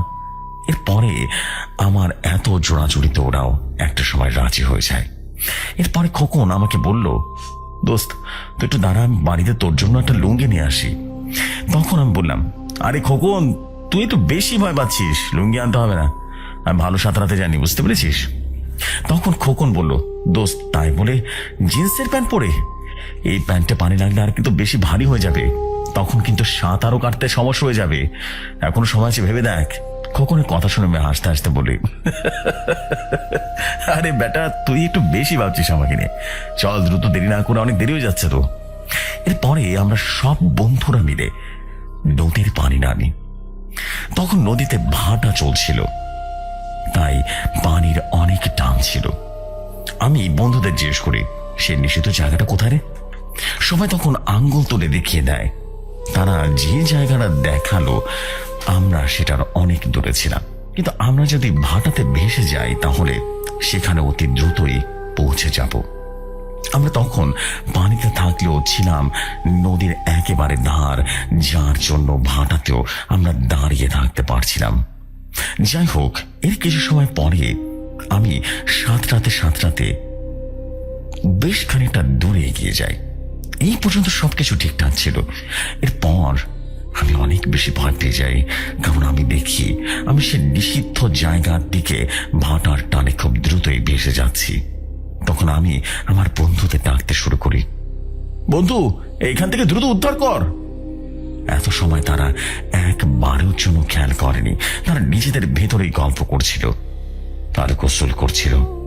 আমার ডাক শুনে তারা সবাই আমার দিকে তাকায়, আর তাকানোর পর দেখে আমি নদীর পানির টানে সে নিষিদ্ধ জায়গার দিকে এগিয়ে যাচ্ছি। তখন আমাদের বন্ধুর ভেতর থেকে রুহুল চিৎকার করে বলল, দোস্ত আমরা তো আসছি, তোকে ওখান থেকে যে করে হোক বাঁচাবো, তুই শুধু তোর মতো স্রোতের বিপরীতে সাঁতার কাটার চেষ্টা কর, কোনোভাবে ওই জায়গায় ওখানে যাবি না বললাম। এরপরে আমি দেখি রুহুল দৌড়ে নদীর পাড়ের দিকে চলে গেল। আর সেলিম তখন আমাকে বলল, দোস্ত তুই কোন রকম হাল ছাড়বি না রে, তোর কিচ্ছু হবে না, তুই চেষ্টা কর, চেষ্টা চালিয়ে যা। আমি তখন সেলিমকে বলি, আরে ভাই আমি চেষ্টা করছি কিন্তু পারছি না, তার উপর আবার আমার জিন্সের প্যান্ট, আর এত স্রোত আমি বেশি সময় থাকতে পারছি না রে, স্রোত আমাকে টেনে নিয়ে যাচ্ছে, তোরা এক্ষুনি কিছু একটা কর। এরপরে আমি ট্রলারের শব্দ শুনতে পাই। তখন সেলিম আমাকে বলল, দোস্ত আরেকটু, ওই দেখ রুহুল ট্রলার নিয়ে এসছে। আমি সামনের দিকে তাকাতে দেখি রুহুল ট্রলার চালিয়ে অতি দ্রুত আমার দিকে এগিয়ে আসছে। ততক্ষণে আমি নিজের অজান্তে সে নিষিদ্ধ জায়গায় এসে পড়েছি। এরপরে হঠাৎ পানির নিচ থেকে আমার পায়েটা টান অনুভব করলাম, মনে হলো পানির নিচ থেকে কেউ একজন আমাকে ধরে ধরে টানছে। একটা সময় আমি অনুভব করি আমার হাত পা ধীরে ধীরে অসাড় হয়ে যাচ্ছে। আমি মনে মনে দোয়া পড়তে শুরু করলাম আর বলতে থাকলাম, আল্লাহ আল্লাহ, তুমি ছাড়া আমাকে এখন আর কেউ এখান থেকে বাঁচাতে পারবে না, কেউ নেই তুমি ছাড়া, এই পৃথিবীর বুকে তুমি আমাকে বাঁচাও আল্লাহ। এই বলে আমি কাঁদতে লাগলাম। ঠিক তখনই আমি অনুভব করি পানির নিচের ওই জীবটা আমাকে টানছে। একটা সময় আমি পানির নিচে চলে যাই। আমার অসাড় হয়ে যাওয়া শরীরটা যেন এতটুকু নাড়াতে পারছিলাম না। তারপর হঠাৎ আমার চোখ বন্ধ হয়ে আসে। শেষবারের মতো দেখলাম কে যেন পানিতে ঝাঁপিয়ে পড়ল। এরপরে আমি আর কিছুই দেখিনি, কিন্তু একটা কথা, আমার চোখ বন্ধ হওয়ার পরে আমার চোখের সামনে আমার বাবা মার মুখ বারবার আমার চোখের সামনে ভেসে উঠছিল। পরে আমার সাথে কি হয়েছিল সেটা আমি জানি না, এর ভেতরে কতটা সময় কেটে গেছে সেটা আমার জানা নেই। জ্ঞান ফিরলে আমি দেখি আমার সব বন্ধুরা আমাকে ঘিরে বসে আছে। আর আমার একবারে সামনে একটা হুজুর দাঁড়িয়ে আছে। হুজুর আমার সামনে দাঁড়িয়ে কোরআন তেলাওয়াত করছে, আর কিছু সময় পরে শরীরে ফু দিচ্ছে। আমি যেন নির্বিকারের মতো সবার মুখের দিকে তাকিয়েছিলাম। কয়েক মিনিট পর হুজুর বলল, আলহামদুলিল্লাহ, আর কোনো সমস্যা হবে না আশা করি। এটা বলে হুজুর সেখান থেকে চলে যায়। আমি তখন আমার আশেপাশের পরিবেশটা দেখছিলাম। আমি বুঝলাম আমরা এখন সেই নদীর কিনারায় আছি। এরপরে আমি ভাঙা গলায় জিজ্ঞেস করলাম, আমি আমি আমি এখন কেমন করে বেঁচে আছি? তখন আমার সব বন্ধুরা আমাকে জড়িয়ে ধরে কান্না করতে থাকে। একটু পরে রুহুল বলল, দোস্ত তুই এখন ঠিক আছিস তো? আমি আবার ভাঙা গলায় বললাম, আলহামদুলিল্লাহ, আমি এখন সুস্থ আছি, কিন্তু আমার হাত আর পা অবশ হয়ে আছে, আর গলা অনেক ব্যথা করছে, বলতে কথা বলতে অনেক কষ্ট হচ্ছে। আমার কথা শুনে পাশ থেকে খোকন বলল, আচ্ছা সমস্যা নেই, চল তোকে আগে বাড়িতে নিয়ে যাই, তারপরে বাড়িতে ডাক্তার নিয়ে আসবো না। তখন আমি আবারও ভাঙা গলায় বললাম, সে যাবো, কিন্তু আমাকে ওখান থেকে উদ্ধার করেছিস কি করে সেটা তো বল। আমার কথা শুনে খোকন বলল, আগে বাড়ি চল, পুরোপুরি সুস্থ হ, তারপর রুহুল তোকে সবকিছু বলবে না। এখন এই অবস্থায় এখানে থাকাটা ঠিক হবে না। এটা বলি সবাই রুহুলদের বাড়িতে নিয়ে যায়। তারপরে আমার জামা কাপড় আমি কোন রকমের পাল্টে নিয়ে শুয়ে পড়ি, কারণ আমার তখন শরীরটা বেশি ভারী আর ক্লান্ত বলে মনে হচ্ছিল। আর তাছাড়া তখন আমি মাথা তুলতে পারছিলাম না, কারণ আমার তখনও ঝিমঝিম করছিল। আমার মাথা সহ আমার পুরো শরীরটা অনেক বেশি ভারী লাগছিল। কিছু সময় পরে ডাক্তার আসে আমাকে দেখতে। ডাক্তার তার মতো দেখে একটা ওষুধ দিয়ে চলে যায়।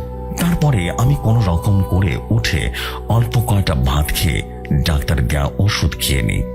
তারপর রুহুল আমাকে বলল, দোস্ত তুই এখন ঘুমা, তোর যদি কোনো কিছু দরকার হয় তাহলে আমাকে ডাক দিস, কেমন? তখন আমি বললাম, আচ্ছা ঠিক আছে, ডাকবো না, কিন্তু বন্ধু আমার একটা কথা রাখবি। তখন সে বলল, বল না কি কথা। তখন আমি রুহুলকে বললাম, বন্ধু আমার আব্বা আম্মু যদি তোর কাছে ফোন করে জানতে চায় আমার কথা, তাহলে কিন্তু এইসব কিছু বলবি না, বুঝলি? রুহুল তখন বলল, আচ্ছা ঠিক আছে, বলবো না, সমস্যা নেই, তুই আমার পুরো বিশ্বাস রাখতে পারোস, আমি কিছুই বলবো না। এই বলে রুহুল সেখান থেকে চলে যায়। এরপরে আমি কিছু সময় পরে আমার চোখ বন্ধ হয়ে আসে। আমার যখন ঘুম ভাঙে তখন আমি দেখি মাগরিবের আজান দিচ্ছে। আমি তখন অনুভব করি আমার মাথাটা ভারী হয়ে আছে। আমি তখন কিছুটা অসুস্থ অনুভব করতে পারছিলাম। তখন আমি বিছানা থেকে উঠে বসি আর রুহুলকে ডাকি। তখন দেখি আমার সামনে রুহুল সহ আমার সব বন্ধুরা এসে দাঁড়িয়ে গেছে। তাদের চোখ দেখে আমি তখন ভয়ের একটা ছাপ দেখতে পাচ্ছিলাম।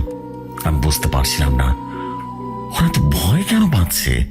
তখন আমি রুহুলকে সহ আমার সব বন্ধুদের আমার সামনে বসতে বলি। আমার কথা মতো তারাও বসে যায়। তখন আমি সবাইকে বলি, কি হয়েছে তোদের, তোরা তো ভয় পাচ্ছিস কেন? আমি তো এখনো বেঁচে আছি, তাই না? তখন সিনিম চোখের পানি মুছতে মুছতে বলল, দোস্ত আর যদি তোর কিছু হয়ে যেত না তাহলে আমরা কি স্বভাব দিতাম তোর বাপ মার কাছে? কোন মুখ নিয়ে যেতাম তোদের সামনে? সিলিম কথা শুনে আমি বললাম, আরে তোর বাদ দে না রে ভাই, বেঁচে তো ফিরেছি, কিছু একটা হতে পারতো, কিন্তু কিছু হয়নি তো, তাই না? তখন রুহুল বলল, একটুর জন্য বাইসে গেছিস রে।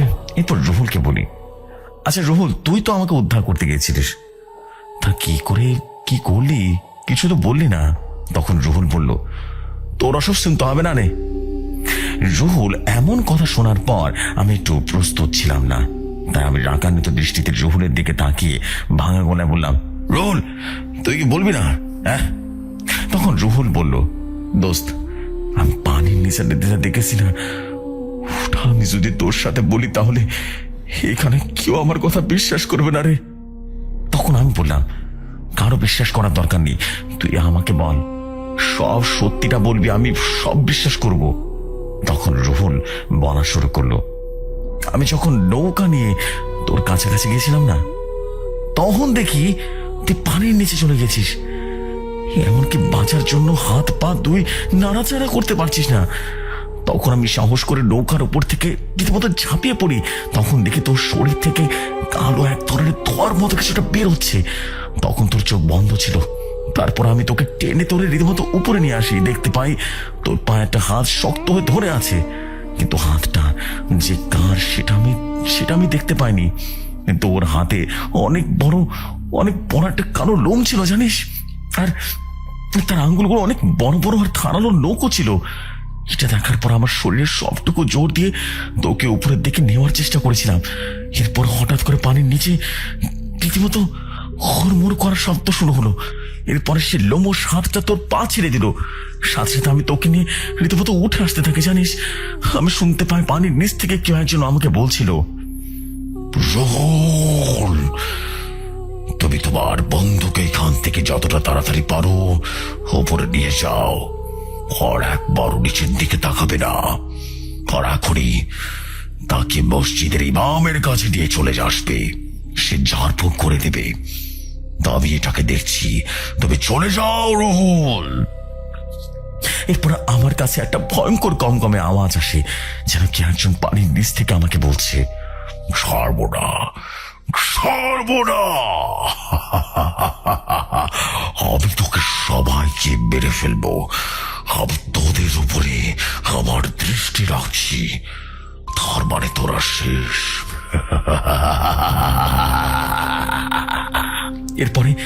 এরপর আমি তোকে উপরে নিয়ে আসি।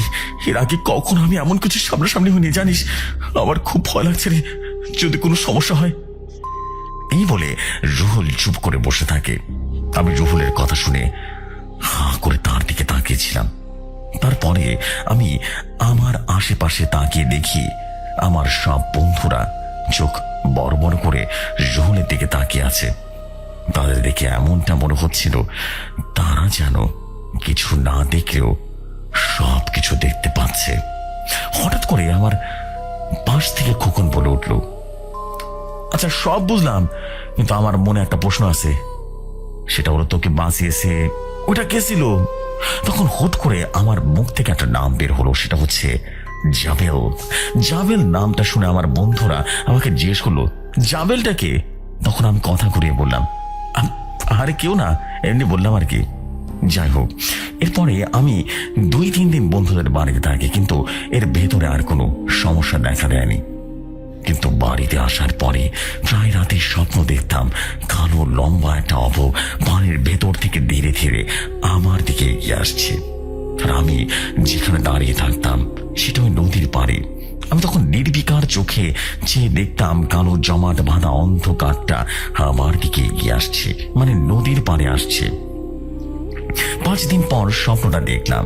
আমি এই স্বপ্নটা দেখে ঘুম থেকে চিৎকার করে উঠলাম। 6 দিন রাতেও কনফার্ম হয়ে গেলাম সেই নদীর শয়তানটা আজও আমাকে ভয় দেখাতে আমার স্বপ্নে আসবে। তাই আমি দোয়া পরে ভালো করে শরীরটা বন্ধ করে নিলাম। এরপরে শুয়ে পড়ি। কখন যে চোখের ঘুম চলে এসেছিল আমি নিজেও বুঝতে পারিনি। রাত তখন কয়টা বাজে আমি সেটাও জানি না, কিন্তু হঠাৎ করে আমার কাছে মনে হলো কেউ একজন আমার ভেতর থেকে আমাকে প্রচন্ড চাপ দিচ্ছে। কিন্তু সময়টা পরে আমার বেশ অনেক বেশি গরম লাগতে শুরু করলো, আর সাথে সাথে আমার গা গোলাতে শুরু করলো। আমি বুঝলাম জাবেল জিন এখন আমার স্বপ্নের ভেতরে আমার সামনে আসবে। তখন আমি দেখি আমার ভেতর থেকে রীতিমতো কালো কালো ধোঁয়া বের হতে শুরু করেছে। আর আমি একটা সময় দেখি আমার শরীরে বিভিন্ন শিরা উপশিরাগুলো ফুলে ফুলে উঠছে। আমি প্রচন্ড কষ্টে কান্না করে ফেলি আর জোরে জোরে চিৎকার করি। এরপরে আমি একটা ধাক্কা অনুভব করি, মনে হলো কিছু একটা আমার শরীর থেকে বেরিয়ে আসলো। এরপর আমি দেখি আমার সামনে আমার মতো দেখতে একজন দাঁড়িয়ে আছে। তাকে দেখে আমি কাঁপা কাঁপা গলায় বললাম, আপনি কি যাবেন নাকি অন্য কেউ? সত্যি করে বলবেন।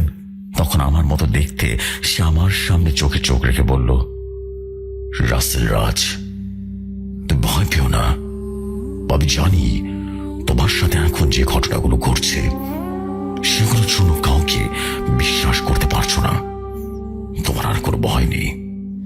এবার আমরা দুজন মিলে শয়তানকে উচিত শিক্ষা দেব। জাবেল জিনের কথা শুনে আমি কান্না করে ফেলি। তারপরে চোখের পানি বুঝতে বুঝতে বলি, জাবেল বন্ধু, তুমি তুমি এতদিন কোথায় ছিলে? তুমি জানো আমার উপরে কয়েকদিন কতটা বিপদ গেছে। কই তুমি তুমি তো একবারও আসোনি। আমার কথা শুনে জাবেল জিন আমার চোখ থেকে পানি নামিয়ে বলল, রাসেল রাজ, আমি সব কিছু জানি।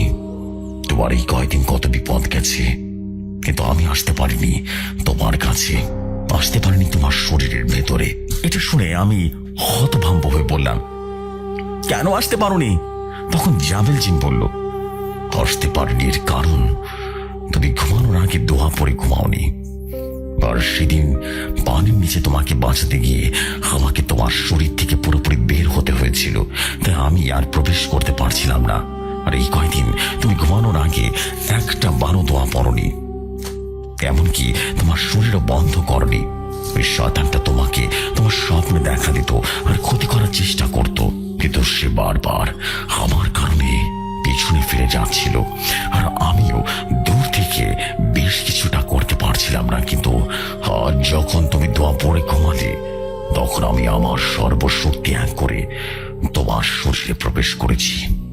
এবার তুমি না ওই শয়তান নিজে পালাবে, পর আমি কিছু করবো যাতে করে শয়তানটা কখনই পানির নিচ থেকে উঠতে না পারে। আমি এত সময় জাবেল জিনের কথাগুলো শুনছিলাম। এই কথা শোনার পর আমি বললাম, আমাদের কাজ কি এখন? তখন জাবেল জিন বলল, আমাদের কাজ সেখানে যেতে হবে যেখান থেকে সব ঝামেলা শুরু। এটা শুনে আমি কিছু একটা বলতে যাব, ঠিক তখনই আমার চোখের সামনে সবকিছুই অন্ধকারে ছেয়ে যায়। আর তখনই আমার কানে আসে নদীর পানির ছলছলার শব্দ। আমি বুঝতে পারি আমি নদীর পাড়ে এসে পড়েছি। তখন আমি খেয়াল করি আমার চারপাশে নীরব নিস্তব্ধতা আমাকে ঘিরে ধরেছে। আর তখন অনেক দূর থেকে শিয়ালের আর্তনাদ ভেসে আসে। সবকিছু মিলিয়ে তখন এক ভয়ঙ্কর পরিবেশ সৃষ্টি হয়েছে। এরপরে আমি প্রতিবারের মতো দেখি আজও পানির নিচ থেকে ধীরে ধীরে কালো লম্বা অবয়ব আমার সামনে ধেয়ে আসছে। আজকে সে আমার অনেক সামনে চলে আসে। অন্যদিন তো জাবেল জিন তাকে বাধা দেয়, কিন্তু আজ সে আমার সামনে এসে দাঁড়িয়ে আছে।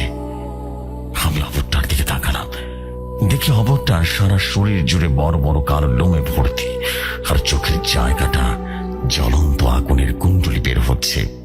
আরো দেখি মুখের ভেতর থেকে বড় বড় দাঁত বেরিয়ে আছে। এসব দেখে আমি পিছিয়ে আসি। তখন আমার সামনে থাকা শয়তানটা আমার সামনে কিছুটা সামনে এসে দাঁড়ায়। এরপরে আমার সামনে থাকা অবরটা মোটা ভয়ঙ্কর কণ্ঠে বলল, আজ তোকে আমি এখান থেকে নিতে আসলি, তাহলে এখানে আসলি কি করতে? তার তোর সাথে ওই জানোয়ারটা কোথায় রে? তাকে তো আজ তোর আশেপাশে দেখছি না। সেদিন তো ওই জানোয়ারটার জন্য আমি বাড়তে পারিনি, কিন্তু আজ তোকে আমার হাত থেকে কেউ বাঁচাতে পারবে না। সামনে থাকা শয়তানটার কথা শুনে আমার চোখ হঠাৎ গরম হতে শুরু করে। এরপরে আমার ভেতর থেকে আমার মুক্তি জাবেল জিন বলল, শয়তান, আমি কোথাও যাইনি। আমি প্রথমে যেখানে ছিলাম এখনো সেখানে আছি।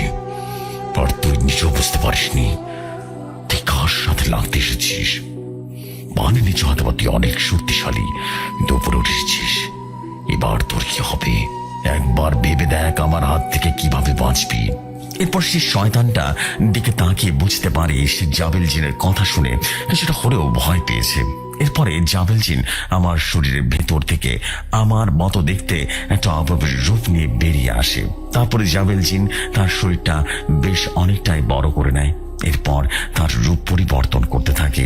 প্রথমে তার মাথাটা বাঘের মতো হয়ে যায়, আর তারপরে হাত পা মাটিতে রাখে। সাথে সাথে তার সারা শরীর বিশাল একটা বাঘের মতো হয়ে যায়। হঠাৎ করে তার চোখে আর লেজে দাও দাও করে আগুন জ্বলতে শুরু করে। আর তারপরে তার মাথার উপরে রাজ মুকুট চলে আসলো। সে তখন ধীরে ধীরে পা ফিরে শয়তানটার দিকে এগিয়ে যায়। আর হঠাৎ করে তাদের ভেতরে যুদ্ধ লেগে যায়। শয়তানটা তার শরীরের সবটুকু শক্তি দিয়ে চেষ্টা করলেও জাবেল জিনের সাথে না পেরে পালিয়ে যাওয়ার চেষ্টা করলো।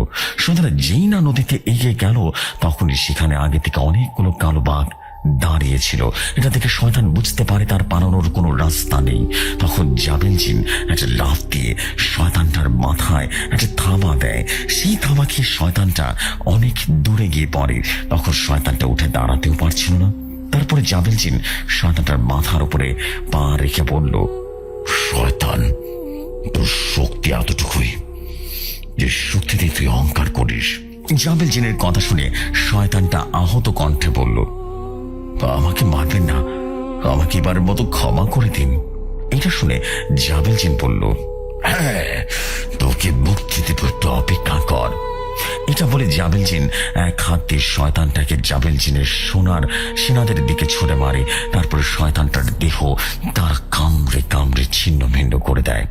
কয়েক মুহূর্ত পর জাবেল জিন আমার সামনে এসে বলে, রাসেল রাজ, সব সমস্যা শেষ, আর কোনো সমস্যা হবে না ইনশাআল্লাহ।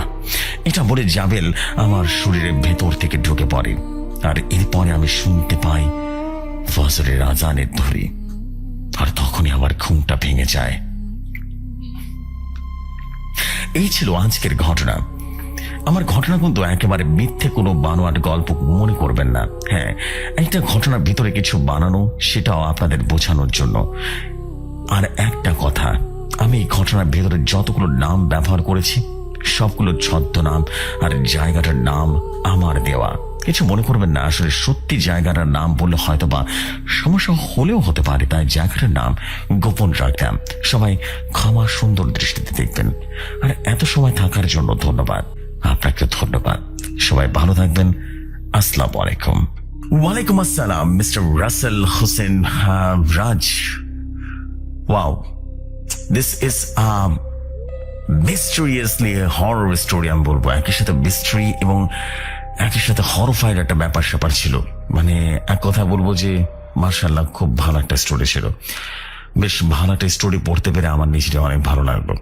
অসম্ভব রকম সুন্দর একটা স্টোরি ছিল। ম্যান, গ্রেট জব এরকম একটা স্টোরি আমার কাছে পাঠানোর জন্য। বিকজ আমি এই ধরনের স্টোরি আসলে শেয়ার করতে চাই সবসময়, যেটা ভয় থাকবে, একটা সাসপেন্স থাকবে স্টোরির ভেতরে, এবং একটা এরপর কি হবে এটা জানার আগ্রহ অনেক বেশি থাকবে। এক কথা, খুব সুন্দর স্টোরি।